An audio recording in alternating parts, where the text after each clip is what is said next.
आओ चलो शुरू करते हैं फटाफट। तो देखो जी, अब दूसरा चैप्टर जो है हमारा गुडविल, उसमें क्या क्या हमसे पूछ सकता है। गुडविल की बेसिक डेफिनेशन पूछेगा आपसे, तो वो तो आप कोई भी लिख सकते हो, है ना, कि गुडविल जो है वो बेसिकली क्या है। जैसे पहली बात लिखिए कि एक इंटेंजिबल एसेट है जो हमारी फर्म को एक एडवांटेज देता है ताकि हम ज़्यादा प्रॉफिट कमा सकें, है ना, दैट इज़ गुडविल। लेकिन गुडविल के कुछ बेसिक फीचर्स पता होने चाहिए। जैसे गुडविल एक इंटेंजिबल एसेट है, ये बात आपको पता होनी चाहिए। गुडविल फिक्टिशियस एसेट नहीं है, ये भी बात पता होनी चाहिए। गुडविल आपको ज़्यादा प्रॉफिट्स कमाने में मदद करता है, ये बात आपको पता होनी चाहिए। और बाकी गुडविल की वैल्यू जो है वो डिपेंड करती है अलग अलग वैल्यूअर के असेसमेंट पर, तो इसीलिए मतलब ये एक सब्जेक्टिव मैटर है। बाकी इसके अलावा आपको थोड़ा सा ये पता होना चाहिए कि टेंजिबल या इंटेंजिबल एसेट क्या होते हैं, वो वैसे यहाँ दे रखा है। और इंटेंजिबल एसेट मतलब जो गुडविल होता है उसको गवर्न करता है अकाउंटिंग स्टैंडर्ड 26। तो ये 1 नंबर में आपसे पूछ सकता है बस। तो ये याद रखना कि गुडविल के बारे में कौन से अकाउंटिंग स्टैंडर्ड में बताया गया है, अकाउंटिंग स्टैंडर्ड 26। अब गुडविल की वैल्यू क्यों करी जाती है, मतलब नीड फॉर वैल्यूइंग गुडविल। ये क्वेश्चन एग्जाम में पहले भी थ्योरी में एक बार पूछा था। तो 6 पॉइंट्स हैं और आपको 6 के 6 याद होने चाहिए।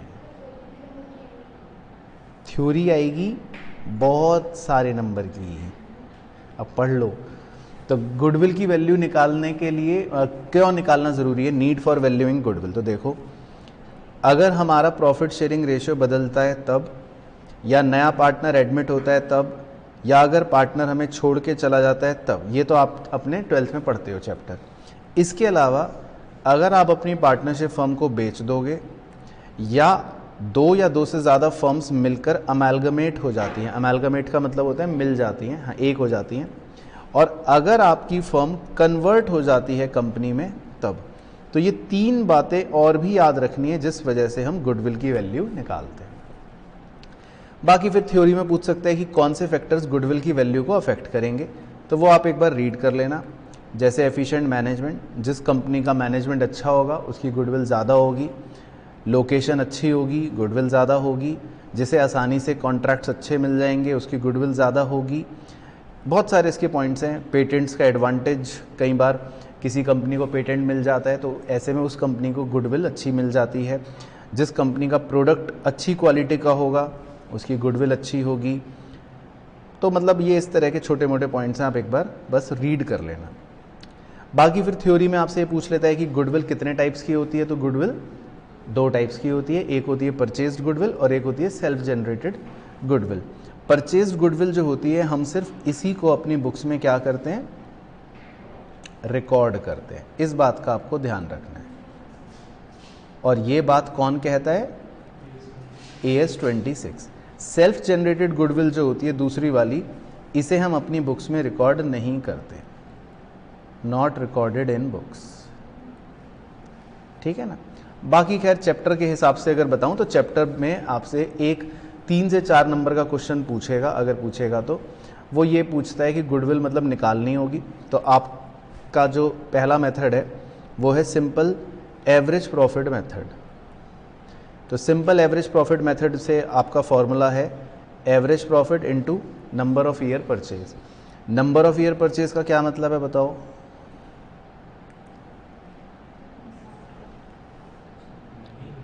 हाँ ये पूछ लेता है नंबर ऑफ ईयर परचेज का मतलब क्या है। रट तो सबने रखा है NYP, पर इसका मतलब क्या होता है, नहीं, इसका मतलब ये होता है कि फर्म जो है आने वाले कितने सालों तक सेम प्रॉफिट कमा लेगी बिना कोई एक्स्ट्रा एफर्ट लगाए, उसे बोलते हैं नंबर ऑफ ईयर परचेज। तो ये अंग्रेज़ी घर से रट के चले जाना, हो सकता है आपका 1 नंबर इसी से बच भी जाए या कट भी जाए। तो नंबर ऑफ ईयर परचेज की परिभाषा याद रखने की क्या होती है, ठीक है।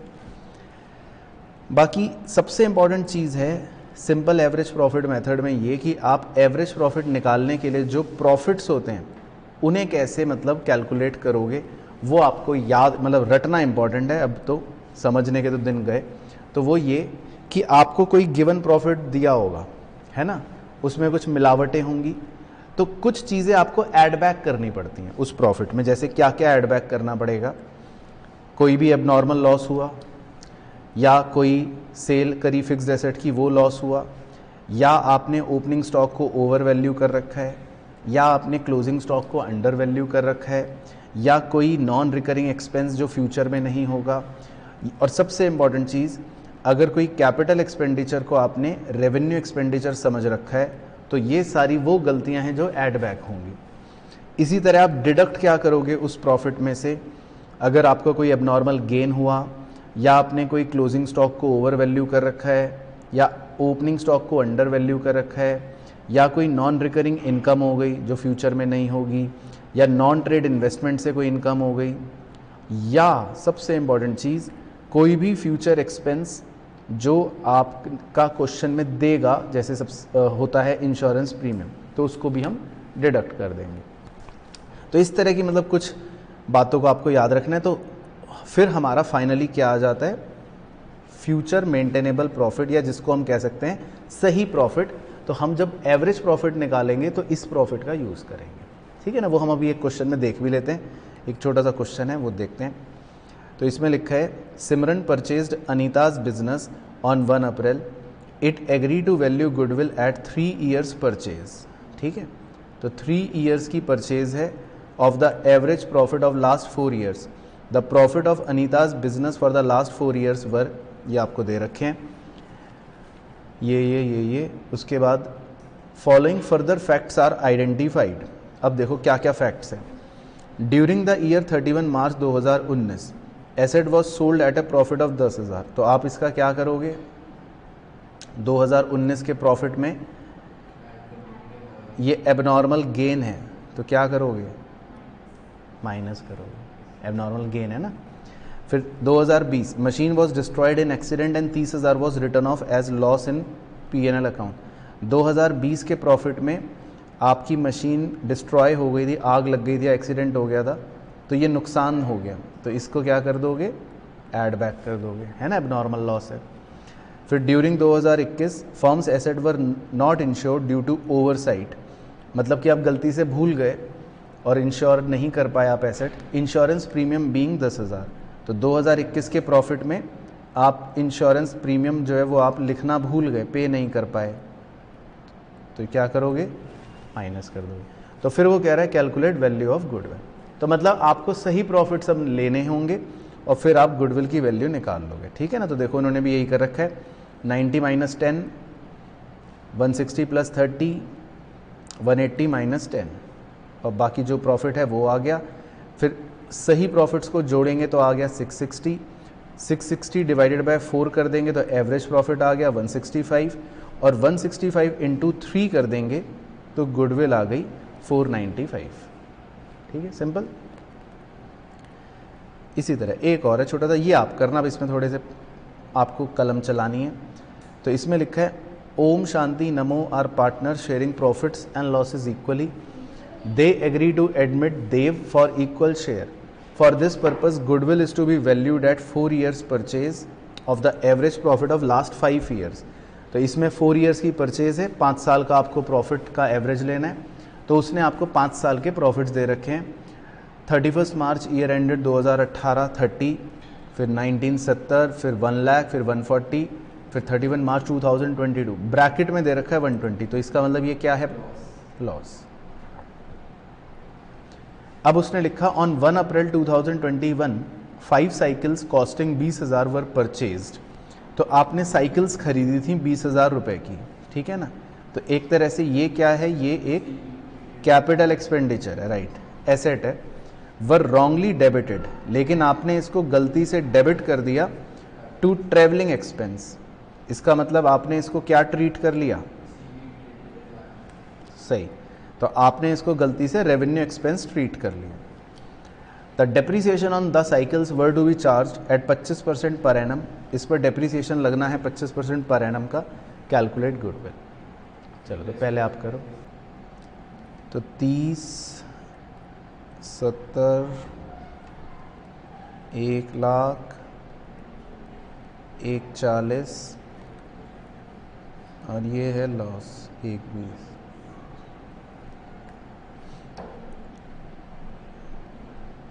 अब हमने 1 अप्रैल 2021 में साइकिल खरीदी, तो मतलब ये कौन से फाइनेंशियल ईयर में गलती कर रहा है, इस वाले, है ना, ईयर एंडिंग 31 मार्च 2022। तो हमने एक एसेट खरीदा था, साइकिल खरीदी थी, कैपिटल एक्सपेंडिचर करा था, लेकिन कैपिटल एक्सपेंडिचर को ट्रीट कर लिया रेवेन्यू एक्सपेंडिचर। तो क्या करते हैं, इसको ऐड बैक करते हैं। तो आप लास्ट वाले ईयर में ऐड बैक कर लो 20,000। लेकिन उसने ये कहा था कि इस पर साइकिल्स पर हम डेप्रीसिएशन भी चार्ज करते हैं 25% का, तो आपको इस पर 25% डेप्रीसिएशन चार्ज करना है, वो माइनस कर दो। तो 25% निकालना 20,000 का 5, ये माइनस कर दो। तो बस, तो बेसिकली आपके ये जो अब प्रॉफिट्स आएंगे ना, ये सही प्रॉफिट्स होंगे। तो ये तो 30 है ही, ये 70 है ही, ये 1 लाख है ही, ये 1,40,000 है। ये कितना आ गया, नेगेटिव 1,05,000। तो अब जब आप एवरेज प्रॉफिट निकालोगे तो ये वाली फिगर्स लेना, है ना, तो ये वाले प्रॉफिट्स लेना 30, 70, 1 लाख, 1,40 और -1,5 डिवाइड बाय 5। तो ये आपका एवरेज प्रॉफिट आ जाएगा। और नंबर ऑफ ईयर परचेज कितनी थी, 4। तो अगर आप इसको इंटू 4 कर दोगे तो ये गुडविल आ जाएगी। पूरा फाइनल सॉल्व करा के 188। ठीक है, तो ऑनलाइन के चीते भी कह रहे हैं 188, मतलब कुछ बच्चे कह रहे हैं कुछ का गलत था। ठीक है, लेकिन आप समझ गए ना खेल क्या है। तो आपको प्रॉफिट को सही करना पड़ता है। ठीक है अंगद बाबू, तो लेस कर देते हैं, हाँ, उल्टा ऐड कर देते हैं, हाँ, बिल्कुल सही। ठीक है, क्लियर हो गया। फिर इसमें दूसरा तरीका होता है वेटेड एवरेज का, वो बस देख लो। उसका फॉर्मूला होता है weighted average profit into number of year purchase. बाकी वेटेड एवरेज प्रॉफिट निकालते कैसे हैं वो इस क्वेश्चन में दिखा देता हूँ। सिंपल तरीका है, आपको जब प्रॉफिट्स दे रखे होते हैं तो प्रॉफिट्स के साथ साथ वेट्स भी दे रखे होंगे हर साल के प्रॉफिट के। तो बस आपको वो वेट्स क्या करने हैं, हर साल के प्रॉफिट में मल्टीप्लाई करने हैं, राइट। तो जब आप मल्टीप्लाई कर दोगे तो आपके वो बन जाएंगे वेटेड प्रॉफिट्स, है ना, मल्टीप्लाई करके। फिर उन सब का टोटल कर लोगे, वो आएगा 696। तो आपका वेटेड एवरेज प्रॉफिट का फॉर्मूला होता है total weighted profits divided by total weights. तो ये मैं मान के चल रहा हूं कि सबको सिंपल है, आता होएगा, ठीक है ना। हाँ, 1 नंबर के हॉट क्वेश्चन में ये आपसे पूछ सकता है, जो मुझे पता है आपको नहीं आता होगा, वो ये कि हम जो ये वेट्स होते हैं ये मेथड क्यों यूज करते हैं या फिर ये कब इफेक्टिव होता है।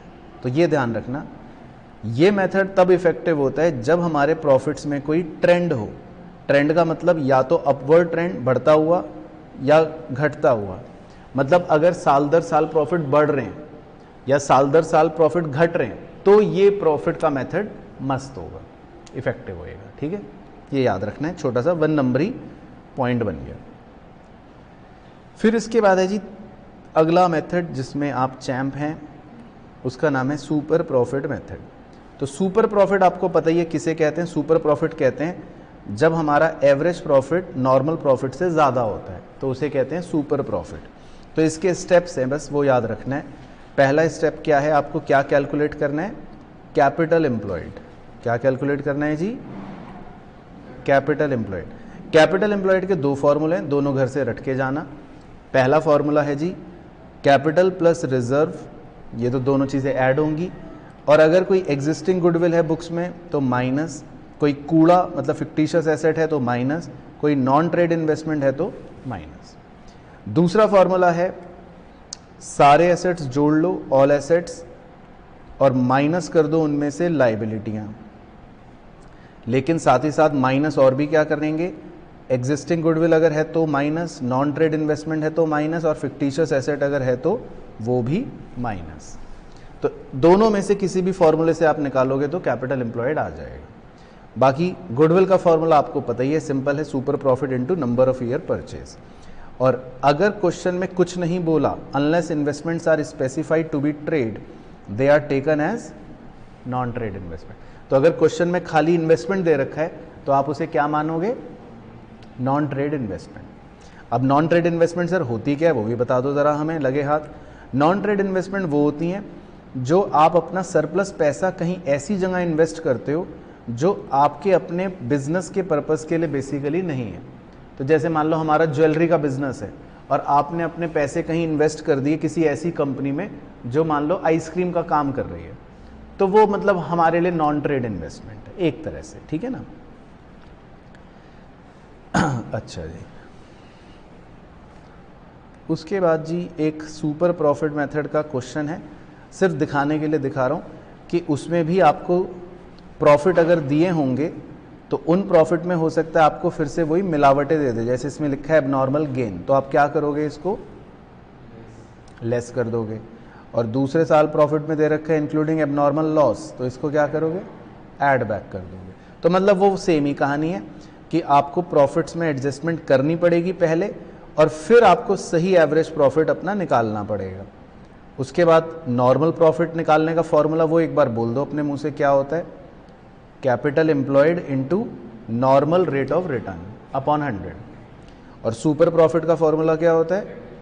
Average profit minus normal profit. और गुडविल का फॉर्मूला होता है सुपर प्रॉफिट इनटू NYP। ठीक है, चलो तो ये तो ऑनलाइन वाले बच्चों को भी यहाँ तक बिल्कुल सिंपल सारी चीज़ें याद होंगी। अब एक इम्पॉर्टेंट क्वेश्चन है वो दिखा देता हूँ, बस इस पे स्टार लगा रहा था। आपसे क्वेश्चन कई बार गुडविल नहीं निकलवाता, कुछ और चीज़ निकलवा लेता है अंदर मिसिंग फिगर। तो जैसे इस क्वेश्चन में दे रखा है कि Hitech India has assets of 5 lakh whereas liabilities are, आपको लाइबिलिटीज़ दे रखी हैं, कैपिटल, रिजर्व, क्रेडिटर, तो आपको ये सब दे रखा है। उसके बाद आपको दे रखा है normal rate of return is 10% और goodwill of the firm valued at 90,000। उसने आपको गुडविल खुद दे रखी है 2 years purchase of super profit, find average profit. तो निकल तो जाएगा है ना, मतलब बट फिर भी मैंने क्वेश्चन इसलिए दिखाने के लिए दिखा रहा हूँ। तो हम इसमें पहले गुडविल का जो फॉर्मूला है सुपर प्रॉफिट इनटू NYP, उसकी मदद से सुपर प्रॉफिट निकाल लेंगे। फिर उसके बाद सुपर प्रॉफिट का जो फॉर्मूला होता है वो होता है average profit minus normal profit. Normal profit के लिए हमें पहले कैपिटल एम्प्लॉयड चाहिए, तो कैपिटल एम्प्लॉयड के फॉर्मूले से हम कैपिटल एम्प्लॉयड निकाल लेंगे। फिर कैपिटल एम्प्लॉयड को मल्टीप्लाई करेंगे नॉर्मल रेट ऑफ रिटर्न से, तो क्या आ जाएगा? नॉर्मल प्रॉफिट, वो आ गया 41,000 बस।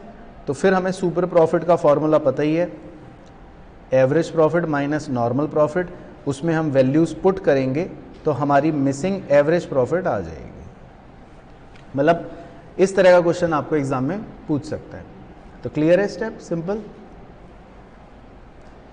फिर उसके बाद आखिरी होता है हमारा कैपिटलाइजेशन मेथड, जिसमें पहला होता है कैपिटलाइजेशन ऑफ एवरेज प्रॉफिट। तो उसका फॉर्मूला क्या है? सबसे पहले हम निकालते हैं एवरेज प्रॉफिट, वो आपको आता ही है। फिर हम निकालते हैं कैपिटलाइज्ड वैल्यू। कैपिटलाइज्ड वैल्यू का मतलब होता है average profit into 100 upon NRR, बिल्कुल सही। तो उसे बोलते हैं कैपिटलाइज्ड वैल्यू।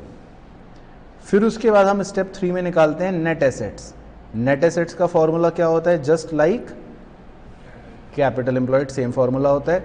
और फिर स्टेप 4 में हमारी गुडविल आ जाती है, जिसका फॉर्मूला है स्टेप 2 यानी कि capitalised value minus net assets यानी कि स्टेप 3। दूसरा मेथड होता है capitalisation of super profit method. उसमें बताओ अंगद गुडविल निकालने का फॉर्मूला।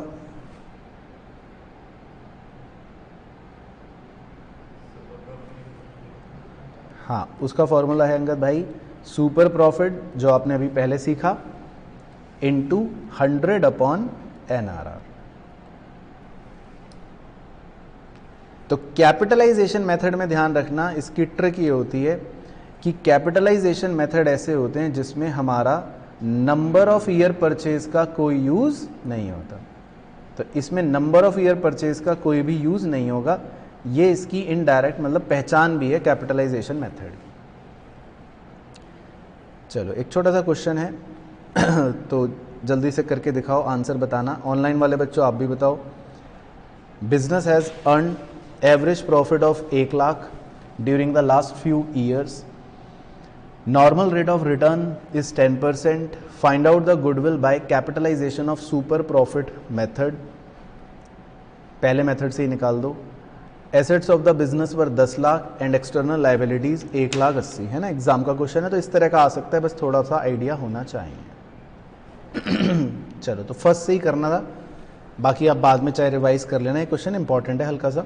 तो देखो आपको सुपर प्रॉफिट निकालना है पहले, तो क्या है फॉर्मूला, देखो आपको एसेट्स दे रखे हैं 10 लाख, लाइबिलिटी दे रखी है 180, तो आप इससे कैपिटल एम्प्लॉयड निकाल लो, कितना आएगा, एसेट माइनस लाइबिलिटी करो 8,20,000। फिर आपको नॉर्मल रेट ऑफ रिटर्न दे रखा है 10%, तो नॉर्मल प्रॉफिट कितना आएगा 82,000। फिर आपको एवरेज प्रॉफिट दे रखा है 1 लाख, तो सुपर प्रॉफिट कितना आएगा, average profit minus normal profit करो 1 लाख माइनस 82 कितना आ गया 18,000। तो फॉर्मूला है super profit into 100/NRR। Very good. तो बस ये हो गई गड़बड़। तो गुडविल का आंसर आएगा, समझ गए, 1,80,000। तो आपको सुपर प्रॉफिट पहले निकालना है, इसका मतलब ये तरीका ये है, सुपर प्रॉफिट निकाल लिया, फिर उसके बाद 100/NRR। बाकी सेकंड मेथड में तो सिंपल है, सुपर प्रॉफिट निकाल लिया इनटू 3 ईयर्स परचेज। तो दूसरे मेथड से तो कितना आ जाएगा, super profit into 3 years purchase. तो सीधा सीधा आपका आंसर आ गया 54,000। ठीक है, तो क्लियर है गुडविल। तो एक बार ऑनलाइन वाले बच्चे भी थम्स अप भेज दो कि भाई गुडविल अब आप कर लोगे, ओके है कहानी। 4 नंबर के लिए कोई ज़्यादा बड़ी टेंशन तो नहीं है, 4 का ही आएगा और 20 का तो आएगा नहीं, 3 या 4 ज़्यादा से ज़्यादा बस। इसका नाम है चैप्टर का change in profit sharing ratio. तो change in profit sharing ratio का मतलब सबसे पहले आपको ये पता होना चाहिए कि इसका मतलब होता है कि फर्म जो है वो क्या हो गई, रिकॉन्स्टिट्यूट हो गई। फर्म क्या हो गई, रिकॉन्स्टिट्यूट हो गई, और इसको कहा जाता है डिसॉल्यूशन ऑफ पार्टनरशिप। ध्यान रखना, इसको क्या कहा जाता है, डिसॉल्यूशन ऑफ पार्टनरशिप। इसे डिसॉल्यूशन ऑफ फर्म नहीं कहते, ये भी बात है, क्योंकि डिसॉल्यूशन ऑफ फर्म तो एक अलग ही चैप्टर है जिसमें आप ये पढ़ते हो कि बिजनेस बंद हो जाता है। तो इसमें बिजनेस नहीं बंद हो रहा है, इसमें सिर्फ क्या हो रहा है, पार्टनरशिप में परिवर्तन हो रहा है। तो इसलिए इसको कहते हैं रिकॉन्स्टिट्यूशन ऑफ फर्म या डिसॉल्यूशन ऑफ पार्टनरशिप। बाकी खैर इसमें जो पहला टॉपिक है वो बहुत सिंपल है, वो होता है कि हमें गेनिंग या सैक्रिफाइसिंग शेयर निकालने होते हैं या रेशियो निकालना होता है। तो उसका तो बस एक ही सिंपल फॉर्मूला है, वो क्या है, ओल्ड माइनस न्यू। अगर पॉजिटिव आएगा तो मतलब सैक्रिफाइस, नेगेटिव आएगा तो गेन, है ना। ये बेसिक कॉन्सेप्ट है। एक छोटा सा इलस्ट्रेशन है, उसमें आप देख भी लोगे ये। तो 2 पार्टनर हैं ए और एस, उनका पुराना रेशियो है 2:1, नया रेशियो है इक्वल। तो देखो कैसे बन गया, वही formula, old share 2/3 1/3 minus new share 1/2 1/2। तो ओल्ड माइनस न्यू करा, तो सॉल्व करेंगे तो ए का आ रहा है पॉजिटिव 1/6, तो इसीलिए क्या बोल दिया, सैक्रिफाइस। और दूसरे का आ रहा है नेगेटिव 1/6, तो इसीलिए क्या बोल दिया, गेन बोल दिया। ठीक है, क्लियर। बाकी दूसरा टॉपिक होता है ट्रीटमेंट ऑफ गुडविल का। तो गुडविल कितने प्रकार की है, 2। वेरी गुड, अभी हम पिछले चैप्टर में पढ़कर आए। एक होती है परचेज्ड गुडविल और एक होती है नॉन परचेज्ड गुडविल। हाँ, उसी को अब क्योंकि जो परचेज करी होती है तो वो बुक्स में नज़र आ रही होती है, तो इसीलिए उसी का नाम इस चैप्टर में पड़ गया एग्जिस्टिंग गुडविल। और जो सेल्फ जनरेटेड होती है वो बुक्स में नज़र नहीं आ रही होती है, तो उसका नाम पड़ गया नॉन एग्जिस्टिंग गुडविल। तो आपको बस सिंपल दोनों का ट्रीटमेंट पता होना चाहिए।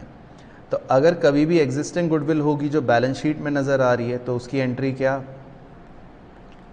Partners capital account debit to goodwill account. इसका मतलब ये होता है कि हमने गुडविल को राइट ऑफ कर दिया है, और किस रेशियो में राइट ऑफ करते हैं? ओल्ड रेशियो में हमेशा। तो एग्जिस्टिंग गुडविल को हम क्या कर देते हैं? ओल्ड रेशियो में राइट ऑफ कर देते हैं। ठीक है, तो ये बात सिंपल हो गई, याद रहेगी। और जो नॉन एग्जिस्टिंग गुडविल है, यानी कि जो बुक्स में नज़र नहीं आ रही है, जो अलग से है, उसको हम पार्टनर्स के बीच में एडजस्ट करवाते हैं, तो उसकी एंट्री क्या बन जाती है? गेनिंग पार्टनर को डेबिट करने का और टू सैक्रिफाइसिंग पार्टनर को क्रेडिट करने का। तो ये आपकी कॉन्सेप्चुअल एंट्री बन गई।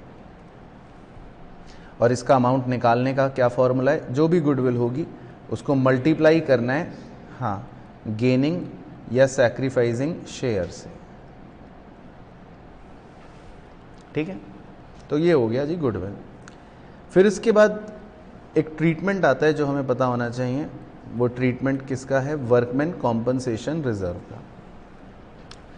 तो एक छोटा सा एग्जांपल है कि 3 पार्टनर्स हैं, उनका पुराना रेशो, ओल्ड रेशो दे रखा है 4:3:2, न्यू रेशो दे रखा है 2:3:4, और उनकी बैलेंस शीट में एक वर्कमैन कॉम्पनसेशन रिजर्व, जिसको हम बोलते हैं मटका, वो नज़र आ रहा है 90,000।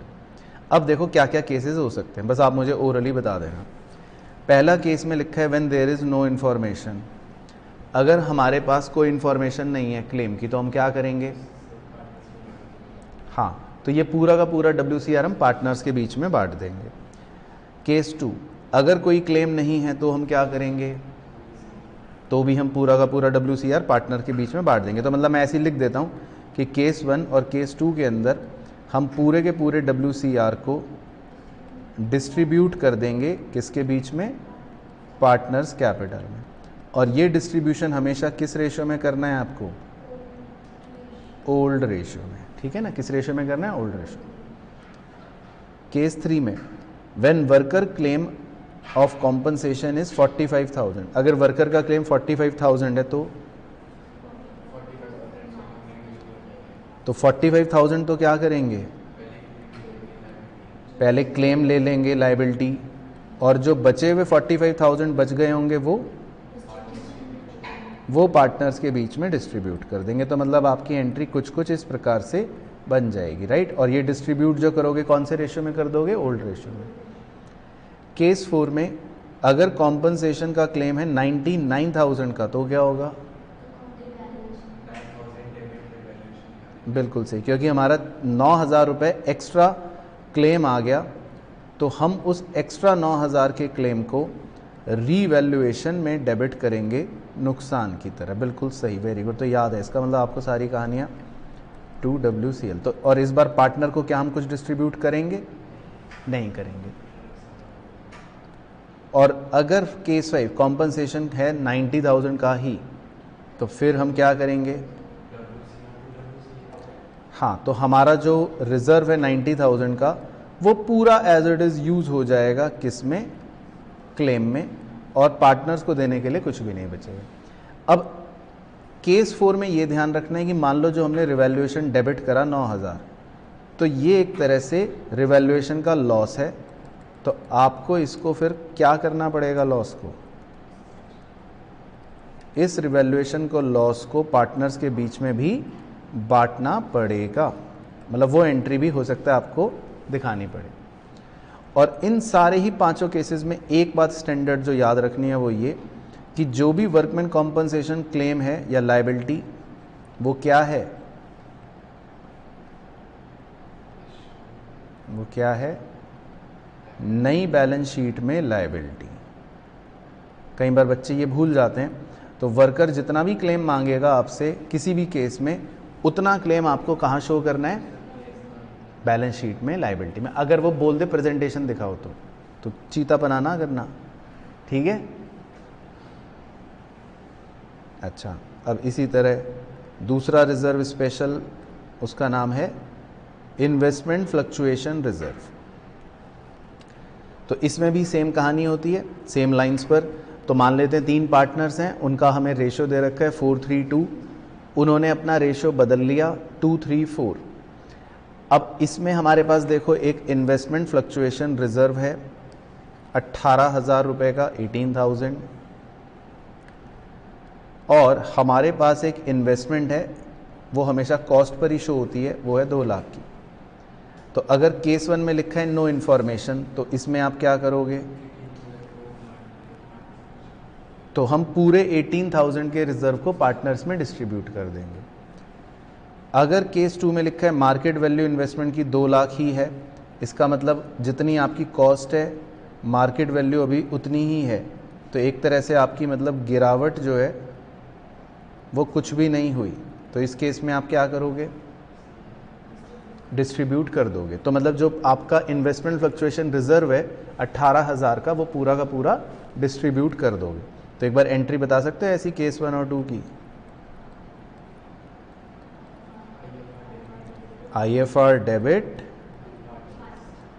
To partners capital account. और ये किस रेशियो में डिस्ट्रीब्यूट करोगे? हमेशा ओल्ड रेशियो में। कौन से रेशियो में? ओल्ड रेशियो में। ठीक है जी। केस 3, अगर मार्केट वैल्यू हो गई इन्वेस्टमेंट की 191, यानी कि इस बार आपकी गिरावट हुई है कितने रुपए की? 9,000 की। तो क्या एंट्री बनेगी? IFR डेबिट 18,000 टू इन्वेस्टमेंट, क्योंकि गिरावट हुई 9,000, और बचे हुए 9,000 किसको मिल जाएंगे? पार्टनर्स को। Very good. Case 4, when market value of investment is 2,18,000, तो इस बार गिरावट नहीं हो रही, इस बार तो इंक्रीज हो गई वैल्यू। तो अब क्या एंट्री होगी? IFR डेबिट, तो वो तो हम पूरा पार्टनर को दे देंगे, और जो इन्वेस्टमेंट की वैल्यू में इंक्रीज हुआ वो भी हम फ़ायदा रिवैल्यूएशन में डालेंगे। तो यानी कि केस 4 के अंदर आप ऐसा कह सकते हो कि IFR जो है वो तो पूरा का पूरा किसे मिल जाएगा? पार्टनर्स को। तो एक एंट्री ये हो गई। और उल्टा इन्वेस्टमेंट की वैल्यू में बढ़ोतरी हुई है, फ़ायदा हुआ है, तो इसीलिए आप एक एंट्री फ़ायदे की ओर डालोगे, इन्वेस्टमेंट डेबिट टू रीवैल्यूएशन। और क्योंकि ये रिवैल्यूएशन में आपने फ़ायदा लिखा, तो हो सकता है आपको एक एंट्री और क्या भी करनी पड़े? रिवैल्यूएशन के प्रॉफिट को पार्टनर्स के बीच में डिवाइड करने की। तो मतलब केस 4 कितना दिलचस्प बन गया, समझ आया?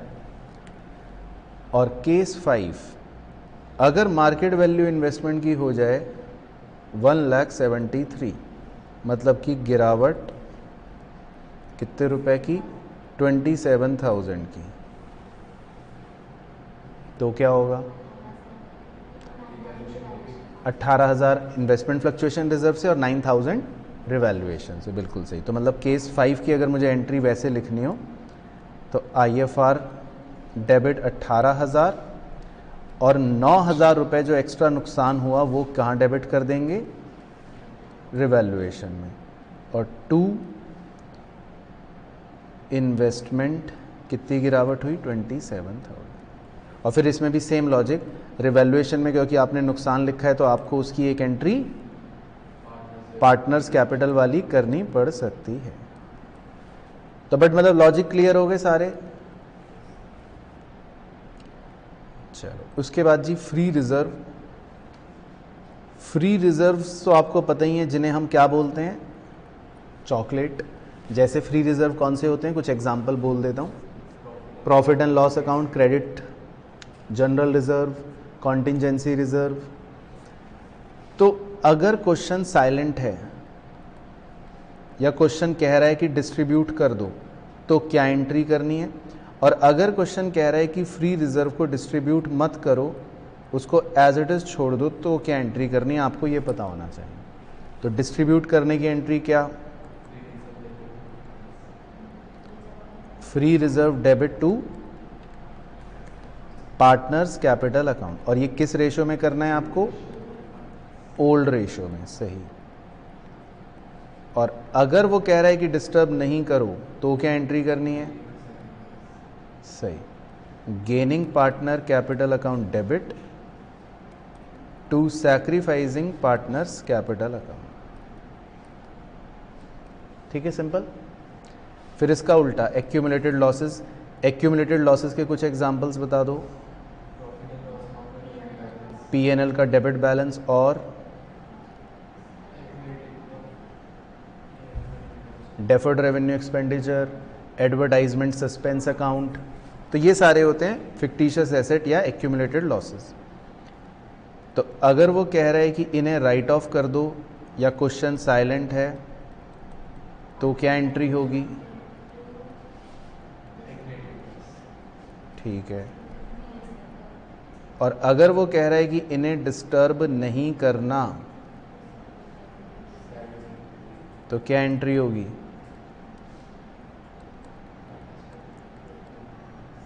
कौन से रेशो में? ओल्ड रेशो में। और अगर वो कह रहा है कि डिस्टर्ब नहीं करना तो क्या एंट्री करें?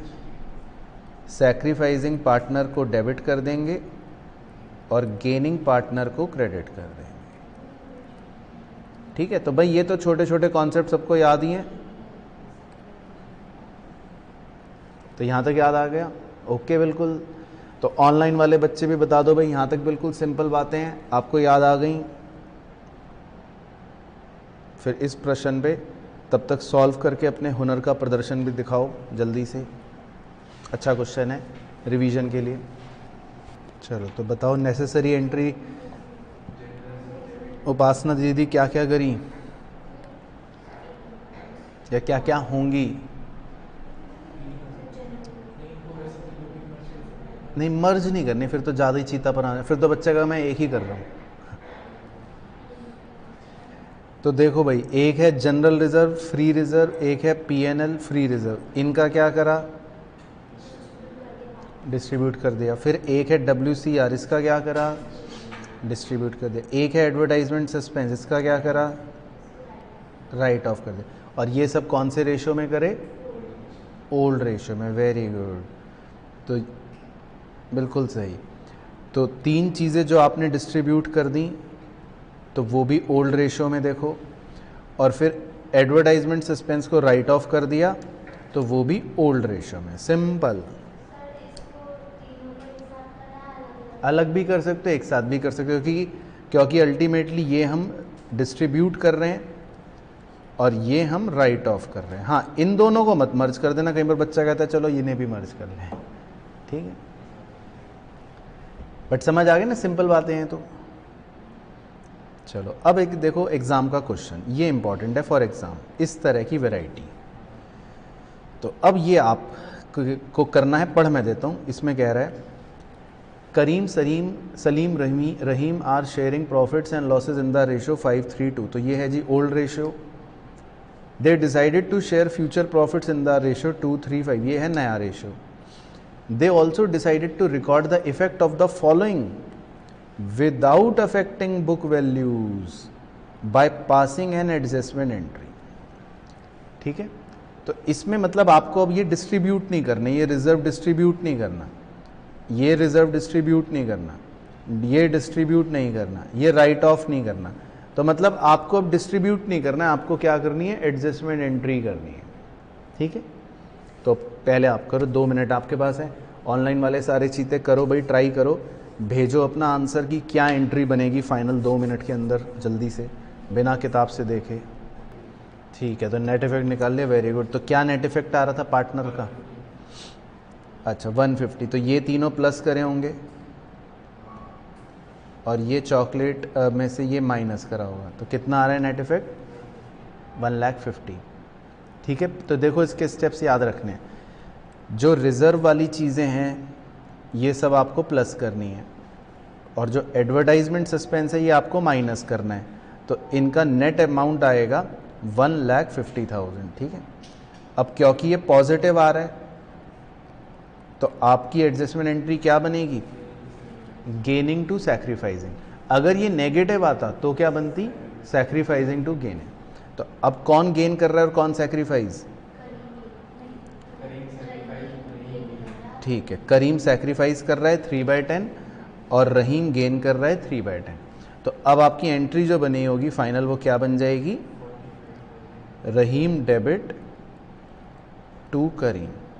और अमाउंट कैसे निकालना है?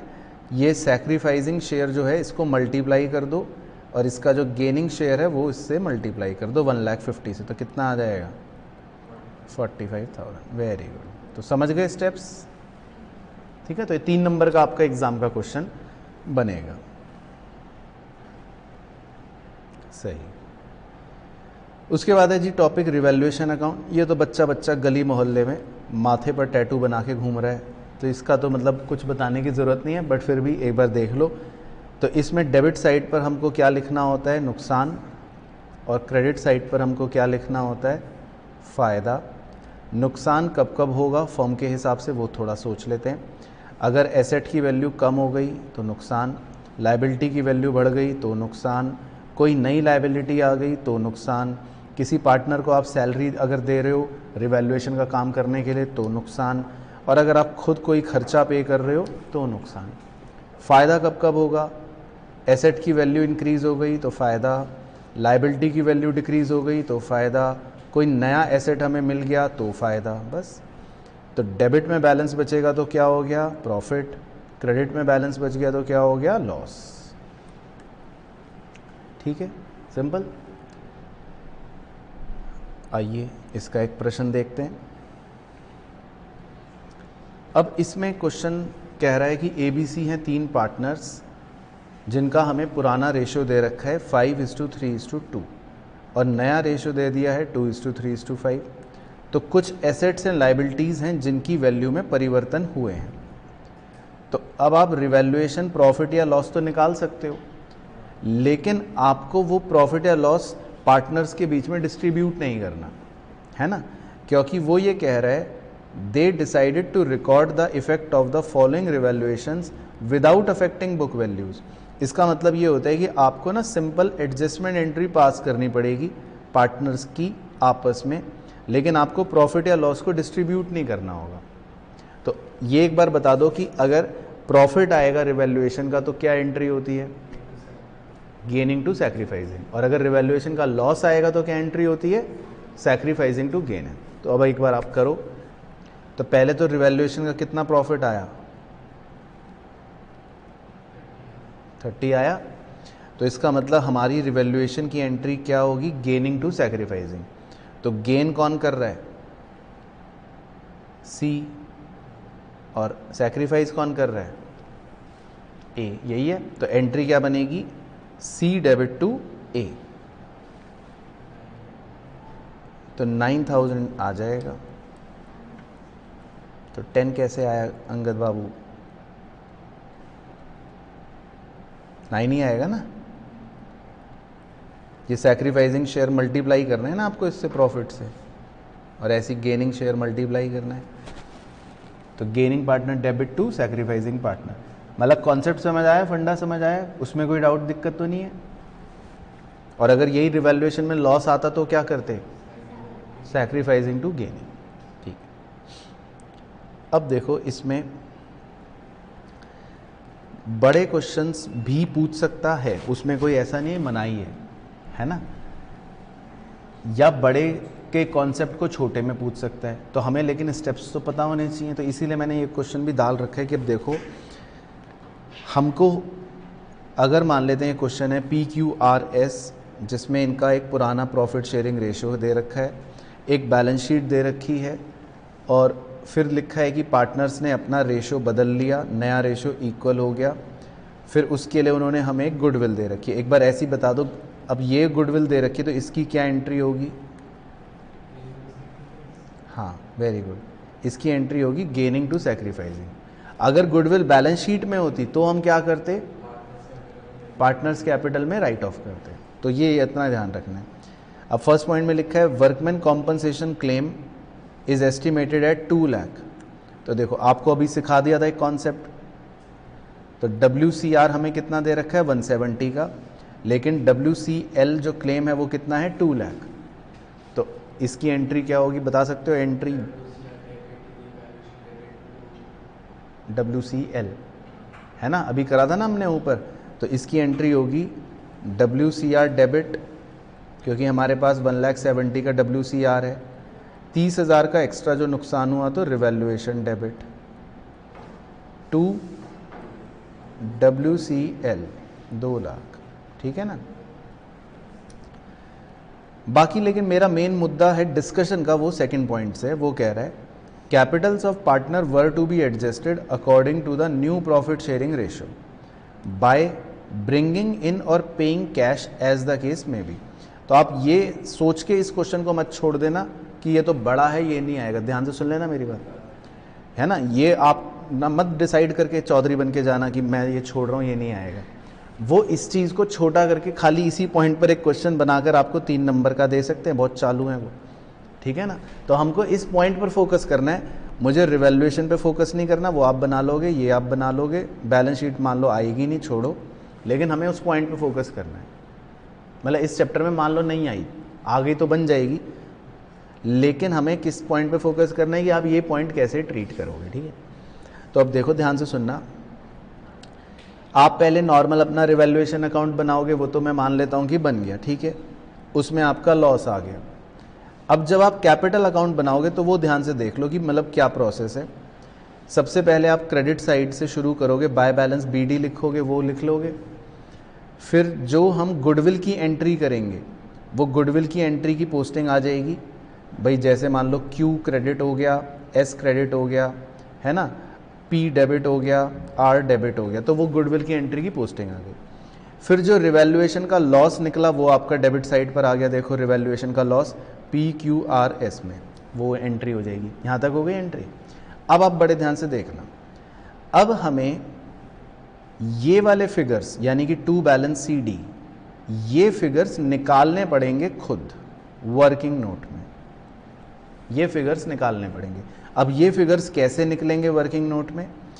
आपको पहले कैपिटल बैलेंसेस जो बच रहे होंगे हाँ वो टोटल करने पड़ेंगे। मैं ऐसे मतलब शॉर्ट में लिख देता हूँ कि जो भी कैपिटल के बैलेंसेस बच रहे होंगे उन सबको ऐड करना पड़ेगा, मतलब P का भी, Q का भी, R का भी और S का भी, उन सबको ऐड कर लोगे तो उसको हम कह देंगे कि ये टोटल कैपिटल है। हाँ, और फिर उस टोटल कैपिटल को आप डिवाइड करोगे किस में? न्यू रेशियो में। तो वो जब आप करोगे नए रेशियो में उस टोटल कैपिटल को डिवाइड, तो वो डिवाइड करके ये फिगर्स आएंगे, ये वाले 342,500, 342,500, 342,500, 342,500, तो चारों का बराबर आ रहा है, इसका मतलब न्यू रेशियो इक्वल है। तो ये फिगर्स आएंगे, समझ गए बात? तो जब ये फिगर्स आप लिख दोगे तो आपके बैलेंसिंग फिगर ये येलो हाईलाइटेड वाले बचेंगे, R में और S में डेबिट में बचेंगे और P में और Q में क्रेडिट में बचेंगे। ये बाकी आपको लॉजिकली ये पता होना चाहिए कि ये जो डेबिट में बच रहे हैं इसको क्या बोलते हैं? सरप्लस। इसका मतलब ये होता है कि ये घर ले जाएंगे, विड्रॉ कर लेंगे। और जो ये क्रेडिट में बचते हैं इसको क्या बोलते हैं? डेफिशिएंसी। इसका मतलब ये पैसे लेकर आएंगे। तो आपसे इनकी जर्नल एंट्रियां पूछ सकता है, बस इसीलिए फोकस करवा रहा हूं कि आप ऐसा नहीं कि अंधाधुंध छोड़ के चले गए एग्जाम में। तो 3 नंबर में आपसे इसकी जर्नल एंट्री पूछ सकता है। तो एक बार सरप्लस वाले की जर्नल एंट्री बोलो, क्या बनेगी? R debit, S debit to cash. और डेफिशिएंसी वाले की क्या बनेगी? Cash debit to P to Q। Clear हो गया पॉइंट? ठीक है, तो मैंने क्वेश्चन डाला है, आप एक बार रिवीजन में देख लेना, बैलेंस शीट भी बन जाएगी। और बिल्कुल सेम इसी तरह सेम क्वेश्चन आपको दे सकता है, लेकिन इस बार हो सकता है वो एडजस्टमेंट कैश अकाउंट की बजाय किससे करवाए? करंट अकाउंट से। तो इसके भी मतलब आप देख लेना, स्टेप सेम रहेंगे, सारे स्टेप सेम रहेंगे। बस हाँ, मैं दिखा देता हूँ कि आप रिवैल्यूएशन अकाउंट बना लोगे, आप जब कैपिटल अकाउंट बनाओगे तो उसमें भी सब पोस्टिंग कर लोगे, फिर आपको ये बैलेंस वही सेम वर्किंग नोट में निकालना पड़ेगा। समझ गए ना कैसे निकालना है? लेकिन जो बस इस बार बैलेंसिंग फिगर बचेगी वो आपकी कैश अकाउंट नहीं बचेंगी, वो आपको लिखना पड़ेगा करंट अकाउंट। तो S का और T का डेबिट साइड पर बचेगा और V का क्रेडिट साइड पर बचेगा। तो ये आपके मतलब बैलेंसिंग फिगर जो होंगे वो कैश नहीं लिखना, वो क्या लिखना है अपने को? करंट अकाउंट लिखना है। तो क्लियर हो गई कहानी? लेकिन जब करंट अकाउंट से एडजस्ट करते हैं तो उसमें स्पेशल बात बताओ क्या होती है कृष भाई? हाँ, वो नीचे फिसल जाते हैं बैलेंस शीट में। तो ये S का जो बैलेंस बचा, टी का जो ये करंट अकाउंट का बैलेंस बचा, ये नीचे देखो फिसल के आएगा, ये रहा। तो ये आपको लायबिलिटीज में लिखने पड़ेंगे, इस बात का ध्यान रखना है।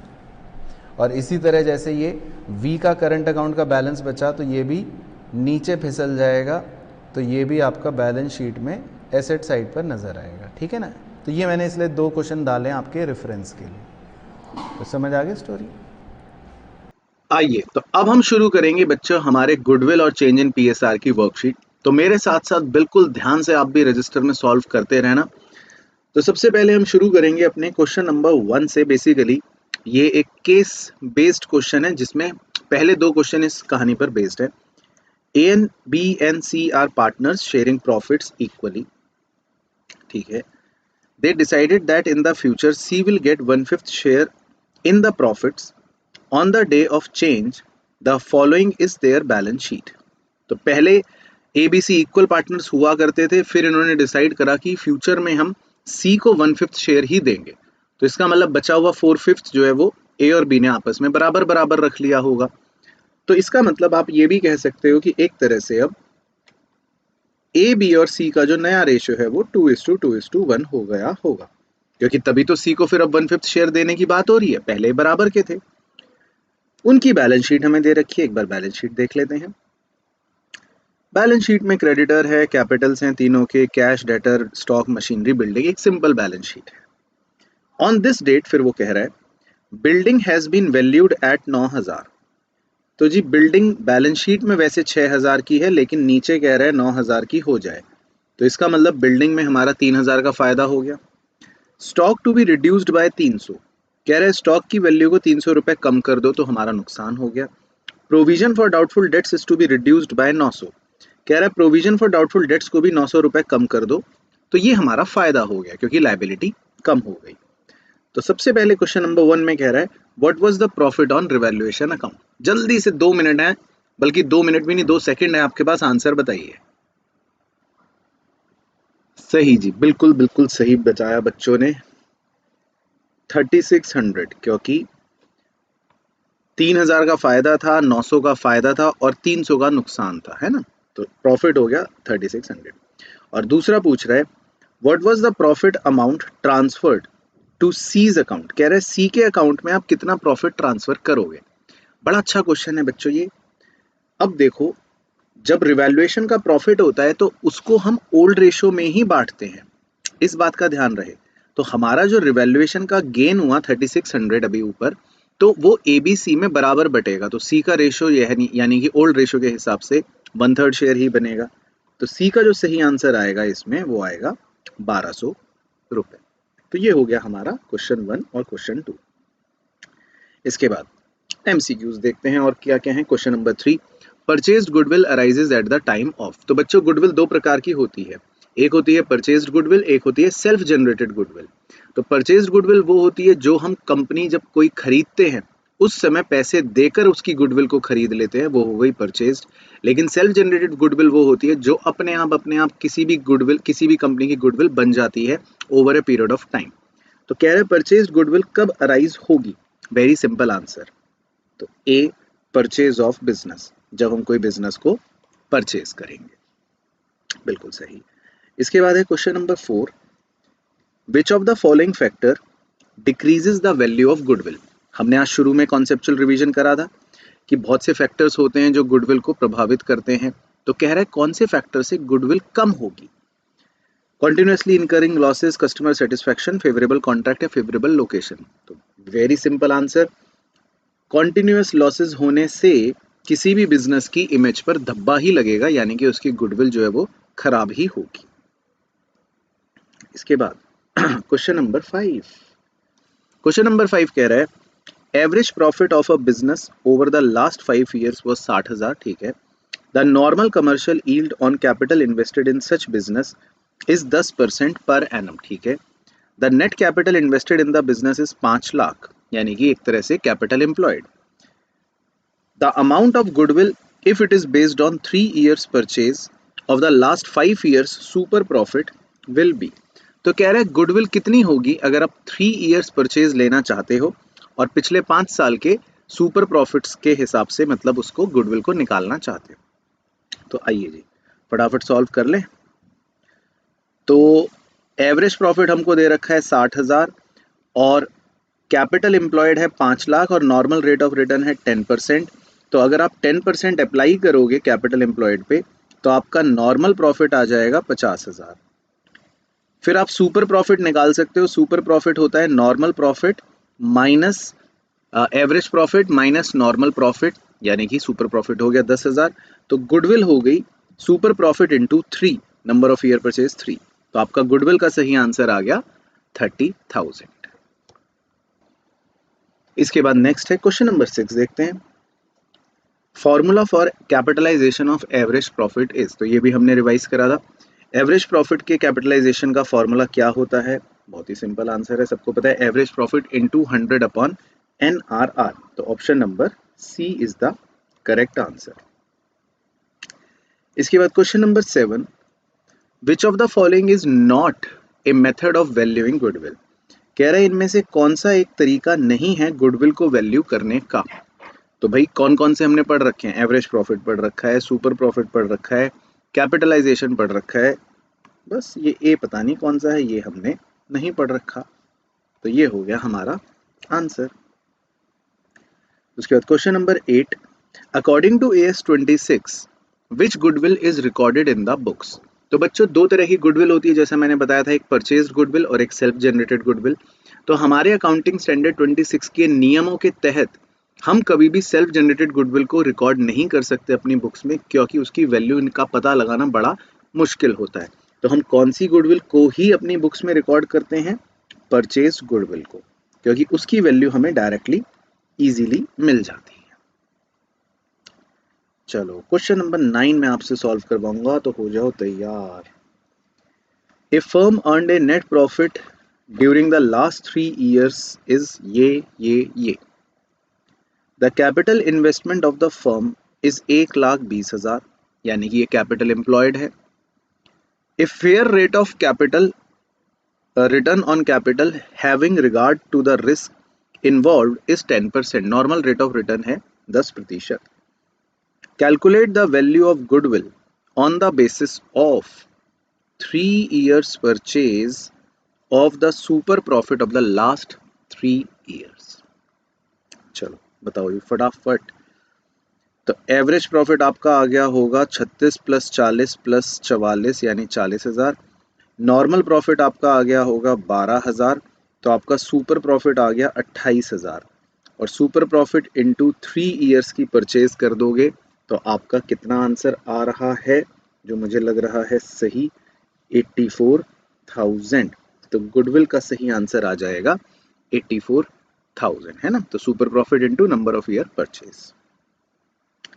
उसके बाद question number 10, dash is the excess of actual profit over normal profit. कह रहा है एक्चुअल प्रॉफिट में से अगर नॉर्मल प्रॉफिट को घटा दे तो क्या आएगा, इनडायरेक्टली वो ये पूछ रहा है। तो वेरी सिंपल, तो अभी अभी हम करके आए, तो उसे हम क्या बोलते हैं? सुपर प्रॉफिट बोलते हैं। उसके बाद नेक्स्ट क्वेश्चन तैयार हो जाओ, आपको करना है क्वेश्चन नंबर 11। प्रॉफिट या loss of a firm for the last 4 years is 10,000, 15,000, 20,000, 15,000, ठीक है। Calculate goodwill at 1.5 years purchase of the average profit of the last 4 years। चलो खुद निकालो, बताओ क्या आंसर आ रहा है। तो कर लिया जी, क्या निकल रहा है आंसर? 15,000, ठीक है जी। 10,000 एवरेज प्रॉफिट आया इंटू 1.5। इसके बाद क्वेश्चन नंबर 12, ये आपका होमवर्क है। क्वेश्चन नंबर 13, ये आपका होमवर्क है। Question number 14, the partner whose share has increased as a result of change. एक पार्टनर जिसका शेयर बढ़ गया चेंज की वजह से, उसे आप क्या कहोगे? तो उसे हम कहेंगे गेनिंग पार्टनर, क्योंकि उसका शेयर क्या हो गया है? बढ़ गया है। उसके बाद क्वेश्चन नंबर 15 देखते हैं क्या कह रहा है। A B C are partners sharing profits in the ratio of 5:3:2। They decide to share future profits in the ratio of 2:3:5। ठीक है, तो रेशियो बदल लिया। What will be the accounting treatment of WCR appearing in the balance sheet on that date when no information is available for the same? तो पहले हम conceptually सोच लेते हैं। तो भाई अगर WCR दे रखा है हमें बैलेंस शीट के अंदर और कोई उसके अगेंस्ट लाइबिलिटी नहीं हुई, तो हम उस पूरे के पूरे WCR वाले रिजर्व को, मटके को पार्टनर्स के बीच में डिवाइड कर देंगे और वो भी ओल्ड रेशो में। ये हो गया कॉन्सेप्ट। तो अब ऐसा ऑप्शन देखते हैं कहाँ लिखा है।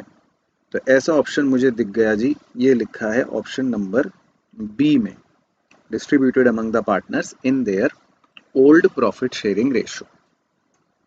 चलो इसके बाद क्वेश्चन नंबर 16, ये आपका होमवर्क है। Question number 17, X Y and Z are partners sharing profits in the ratio of 4:3:2। ठीक है, तो 3 पार्टनर्स, उनका रेशियो दे रखा है। The partners have decided to share the future profits in the ratio 3:1:1। बदल गया। Find out the gainer partner कि किसने गेन करा। तो फटाफट करके देख सकते हो आप। ओल्ड शेयर लिख लो, 4/9, 3/9, 2/9, माइनस कर देते हैं नया शेयर 3/5, 1/5, 1/5। तो जिसका आंसर नेगेटिव आएगा वो गेन करेगा, जिसका आंसर क्या आएगा, नेगेटिव आएगा, वो गेन करेगा। तो बताओ किसका आंसर नेगेटिव आ रहा है, एक्स का के वाई का के जेड का, किसका आंसर आएगा नेगेटिव। ठीक है, तो एक्स जो है उसका आंसर आएगा नेगेटिव, यानी कि एक्स जो है उसने गेन करा है ना, -7/45 आ रहा होगा, तो यानी एक्स ने गेन करा है। बाकी वाई ने भी सैक्रिफाइस करा है और जेड ने भी सैक्रिफाइस करा है। तो सही आंसर हो गया ऑप्शन नंबर बी। फिर क्वेश्चन नंबर 18, ये आपका होमवर्क है, सिंपल। क्वेश्चन नंबर 19 पढ़ते हैं। Any change in the relations of partners without affecting the existing of A partnership firm is called. कह रहा है जब पार्टनर्स के आपस में रिश्ते में परिवर्तन हो जाए तो उसे आप क्या कहते हो। बिजनेस तो चल रहा है लेकिन रिश्ता बदल गया, तो जी उसको क्या कहते हैं, उसको क्या कहते हैं, बताओ बताओ। शुरू में पढ़ा था आज, रिकॉन्स्टिट्यूशन, बिल्कुल सही। तो उसे बोलते हैं रिकॉन्स्टिट्यूशन। इसके बाद बढ़ते हैं जी आगे, नेक्स्ट क्वेश्चन नंबर 20 देखते हैं क्या कह रहा है। In case of a change in profit sharing ratio among the existing partners, who will compensate the existing partners. भाई अगर पार्टनर्स के बीच में रेशियो बदला तो कॉम्पनसेट कौन करेगा। सोचो, कॉन्सेप्चुअली सोचो, ऑप्शन देखने से पहले कॉम्पनसेट कौन करेगा। तो जी कॉम्पनसेट वो करेगा जिसे गेन हुआ है, जिसे फायदा हुआ है, क्योंकि जिसे फायदा हुआ है वही बचे हुए पार्टनर्स को क्या करेगा, कॉम्पनसेट करेगा। तो ऐसा ऑप्शन कहाँ दिख रहा है, गेनिंग पार्टनर शेल कॉम्पनसेट, मतलब गेनिंग पार्टनर जो है वो कॉम्पनसेट करेगा, वो भरपाई करेगा। चलो उसके बाद तैयार हो जाओ, क्वेश्चन 21 आपको करना है जल्दी अपने आप फटाफट। A and B are partners in a firm sharing profits and losses in the ratio 3:5। ठीक है, they admit a new partner C। ठीक है, A surrenders 1/5 of his share and B surrenders 2/5 of his share। तो देखो जी, A ने अपने share का 1/5 surrender करा है और B ने अपने शेयर का 2/5 सरेंडर करा है। तो ध्यान रखना, ऑफ का मतलब आपको सिखा रखा है, मतलब मल्टीप्लाई करना। तो A का अपना शेयर कितना था, 3/8। तो A अपने शेयर का 1/5 सैक्रिफाइस कर रहा है, तो ये A का सैक्रिफाइस है लाल रंग से। फिर B का शेयर कितना था, B का शेयर था 5/8। तो B अपने शेयर का 2/5 सैक्रिफाइस कर रहा है, तो ये B का सैक्रिफाइस है काले रंग से। तो अगर मैं लाल रंग की बात करूं तो A का सैक्रिफाइस हो गया 3/40 और काले रंग की बात करूं तो B का सैक्रिफाइस हो गया 10/40, ये मतलब हो गया। तो फिर वो कह रहा है उसके बाद, in favour of C, for the purpose of C's admission goodwill of the firm is valued eight 75,000। Firm की गुडविल जो है वो 75,000 वैल्यू की गई। C brings his share of goodwill in cash. C जो है वो अपने गुडविल का शेयर लेकर आया कैश में, which is retained in the firms book, जो फर्म ने रख लिया। तो कह रहा है calculate sacrificing ratio of A and B। तो एक बार सैक्रिफाइसिंग रेशियो निकालो A और B का। तो सर ये भी कोई सवाल हुआ भला? ये तो आप ही ने सॉल्व कर दिया बातों बातों में, और क्या, मैंने ही कर दिया था, मुझे क्या पता था ये पूछेगा। तो ए का सेक्रीफाइस था 3/40 और बी का सेक्रीफाइस था 10/40। तो अगर आप इसका रेशियो निकालोगे तो इसका रेशियो आएगा 3:10। तो इसका जो सही ऑप्शन है वो बेसिकली 3:10 है। तो वो थोड़ा सा प्रिंटिंग मिस्टेक थी, तो उसको मैंने करेक्ट कर दिया। तो सही ऑप्शन है 3:10। तो सेक्रीफाइसिंग रेशियो हो गया 3:10। चलो क्वेश्चन नंबर 22 आपका होमवर्क है, वो आप अपने आप करोगे। अब आएंगे जी धमाकेदार क्वेश्चन जिसमें आपको लगता है डर। क्वेश्चन नंबर 23 देखते हैं जी।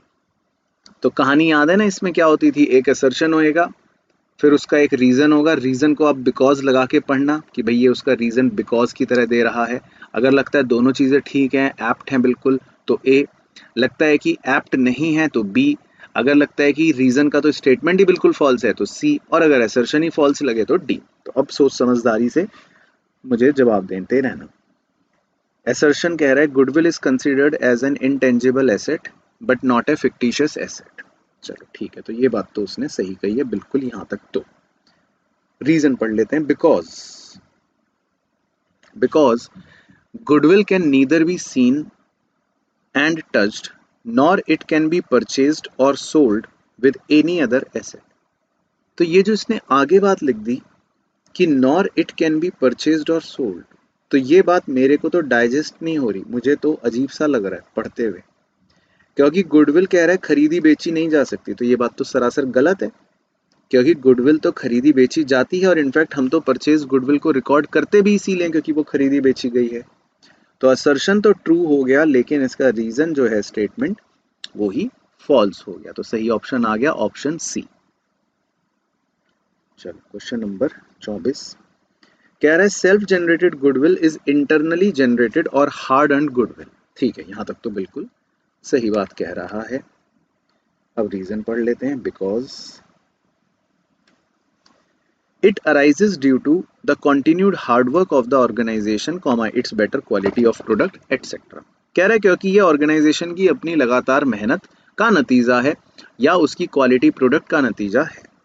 तो बिल्कुल बच्चों, मुझे तो ये बिल्कुल परम सत्य लग रही है बात, और ये पूरा का पूरा मतलब एसर्शन और उसका रीजन बिल्कुल एप्ट लग रहा है। कोई भी इसमें कहीं पर भी कोई संकोच नहीं हुआ हमें पढ़ते समय, तो इसका मतलब बात बिल्कुल सही है।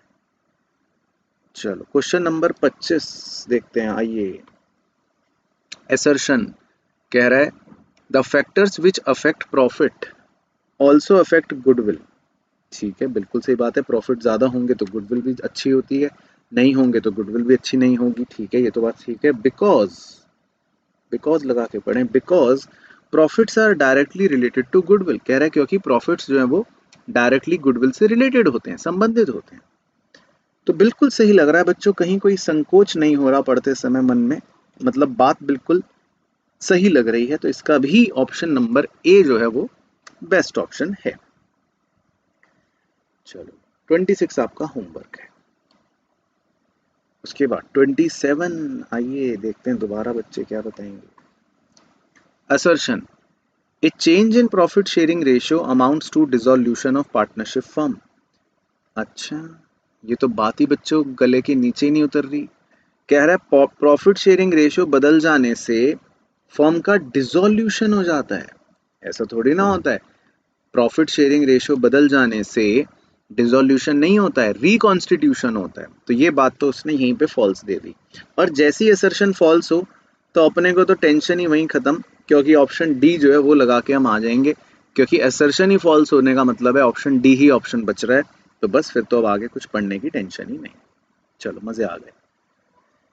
आओ जी, अब हम कुछ ट्रू फॉल्स पे तुक्केबाजी करेंगे। पढ़ते हैं ट्रू फॉल्स नंबर 1 ए। कह रहा है under capitalisation of super profit method goodwill is ascertained by capitalizing the super profit on the basis of normal rate of return। तो याद है फॉर्मूला सुपर प्रॉफिट का कैपिटलाइजेशन मेथड का? हाँ सर याद है। तो बिल्कुल सही, ट्रू, यही होता है, यही होता है। इसके बाद बी कह रहा है goodwill is a fictitious asset. कह रहा है गुडविल जो है वो एक कूड़ा है। तो ये बात तो बच्चों लिखते हुए भी शर्म आनी चाहिए थी सवाल को। तो इससे बड़ा झूठ तो और कुछ हो ही नहीं सकता। बिल्कुल सही है ना, फॉल्स है। उसके बाद see, the partners whose share have decreased as a result of change in profit sharing ratio are known as sacrificing partners. कह रहा है जिन पार्टनर्स का प्रॉफिट शेयरिंग रेशियो बदलने पर हिस्सा घट जाता है उन्हें हम सैक्रिफाइसिंग पार्टनर्स कहते हैं। तो बिल्कुल सही बात है, उन्हीं को कहते हैं, यानी कि ट्रू। Very good. उसके बाद D, gaining ratio is computed as old share minus new share. कह रहा है गेनिंग रेशियो को हम old share minus new share करके निकालते हैं। तो बच्चों प्रैक्टिकली या हम कॉन्सेप्चुअली अगर बात करें तो हम ऐसे नहीं निकालते। हालांकि निकालने को तो हम निकाल सकते हैं, हम तो निकालते ही हैं। हम तो कह देते हैं old share minus new share कर दो, जिसका आंसर नेगेटिव आ गया वो गेनिंग हो गया। निकालने को तो निकाल सकते हैं, लेकिन गेनिंग रेशियो माना यह जाता है कि निकालने के लिए हम न्यू रेशियो में से ओल्ड रेशियो को माइनस करेंगे। तो मैं एज अ स्टेटमेंट इसको ट्रू नहीं लिख सकता क्योंकि ये ट्रू वाला नहीं है। तो एज ए स्टेटमेंट हम इसको फॉल्स लिखेंगे। हाँ, अब अगला पढ़ लो ई। अगले में लिखा है sacrificing ratio is computed as old share minus new share.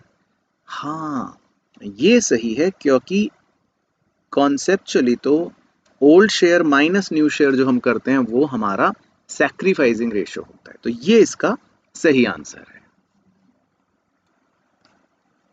चलो जी, तो यहां तक हो गई कहानी समाप्त। अब चलते हैं नेक्स्ट चटपटे सवालों पर। क्वेश्चन 29 देखते हैं क्या कह रहा है। आइए। A business earned average profit of 1 lakh during the last few years. बहुत ही बढ़िया सवाल है, बहुत ही बढ़िया, ऐसा एग्जाम में आता है। The normal rate of return in similar type of business is 10%। ठीक है। The assets of the business were 10 lakh रुपए। ठीक है। The external liabilities was 1,80,000। Okay. The value of goodwill of the firm is calculated by super profit method if the goodwill is valued at 2.5 यानी 2.5 years purchase of super profit. ठीक। तो कुछ जानकारी उसने दे दी कि एवरेज प्रॉफिट 1 लाख है, normal rate of return 10% है, asset जो है वो हमारे 1 करोड़ के हैं, 10 लाख के हैं, और एक्सटर्नल लाइबिलिटी हमारी 1,80,000 की हैं, और 2.5 साल हमारा नंबर ऑफ ईयर परचेज है, और गुडविल जो है हमें सुपर प्रॉफिट के मेथड के बेसिस पे निकालना है। कह रहा है चलो मैच करो। आओ जी, मैच करवाओ। कैपिटल एम्प्लॉयड बताओ। कैपिटल एम्प्लॉयड, कैपिटल एम्प्लॉयड का फॉर्मूला क्या होता है? Assets minus liability. तो 10 लाख माइनस 180 क्या आ गया? 820। तो इसका मैच हो गया 820। फिर वो कह रहा है नॉर्मल प्रॉफिट बताओ। नॉर्मल प्रॉफिट क्या होता है? Capital employed into normal rate of return. तो इसका मैच क्या बन गया? 82,000। उसके बाद सी कह रहा है सुपर प्रॉफिट बताओ। सुपर प्रॉफिट क्या होता है? Average profit minus normal profit. तो इसका मैच क्या बन गया जी? Very good, 18,000। कितना मजा आ रहा है। और goodwill super profit into number of year purchase. तो हमारा इससे तो पूरा सुपर प्रॉफिट का कॉन्सेप्ट भी रिवाइज हो गया और मैच द फॉलोइंग भी ठीक हो गया। तो कितना बढ़िया मजेदार सवाल था। चलो एक और मैच द फॉलोइंग करते हैं। Question number 30। तो एग्जाम में इस तरह के क्वेश्चन आ जाएंगे 1-1 नंबर के, तो क्या दिक्कत है? Easy. Column A column B. तो कह रहा है ए फैक्टर्स अफेक्टिंग गुडविल। कौन सा फैक्टर है जो आपको लगता है कि गुडविल को अफेक्ट करता है? किससे मैच करें? Value of reputation of firm, यानी कि एक प्रकार से हम कह सकते हैं, नहीं, value of reputation of firm तो ये तो सॉरी गुडविल का मैच हो गया था। फैक्टर्स अफेक्टिंग गुडविल तो हो गया जी नेचर ऑफ बिजनेस। किस प्रकार का बिजनेस आप कर रहे हो उससे आपकी गुडविल की वैल्यू अफेक्ट हो जाएगी। बिल्कुल ठीक है। उसके बाद B need of valuation. Valuation की आवश्यकता कब पड़ती है? 6 केसेस बताए थे स्टार्टिंग में, याद रखने कि गुडविल की वैल्यू कब करनी होती है। तो उनमें से एक कौन सा था? Change in profit sharing ratio, यानी नंबर 3। उसके बाद मेथड ऑफ गुडविल। गुडविल को निकालने का मेथड तो वो तो सबको पता है, सुपर प्रॉफिट मेथड। है ना, इतने सारे मेथडों में से। और गुडविल मैंने बताई दी, value of reputation of firm. तो ये हो गए जी हमारे मैच। चलो एक और कर लेते हैं आपके साथ, match the following 31। Super profit, बताओ सुपर प्रॉफिट क्या है फॉर्मूला, ऐसी मन में सोचो ताकि आपका रिवीजन हो जाए। Average profit minus normal profit. उसके बाद एवरेज प्रॉफिट वो कैसे निकालते हैं, जितने भी साल के प्रॉफिट्स दे रखे हैं divided by number of years. और normal profit capital employed into normal rate of return. तो बस ये भी हो गए सारे मैच, तो सिंपल। चलो 32 आपका होमवर्क है जी, मैच द फॉलोइंग, कुछ तो आप होमवर्क में भी करोगे अच्छा सा। उसके बाद 33 ये भी आपका होमवर्क है मज़ेदार। चलो तो 34 अब हम कर लेते हैं साथ साथ केस स्टडी। क्या कह रहा है जी केस, आइए पढ़ते हैं मजे से। Read the following case.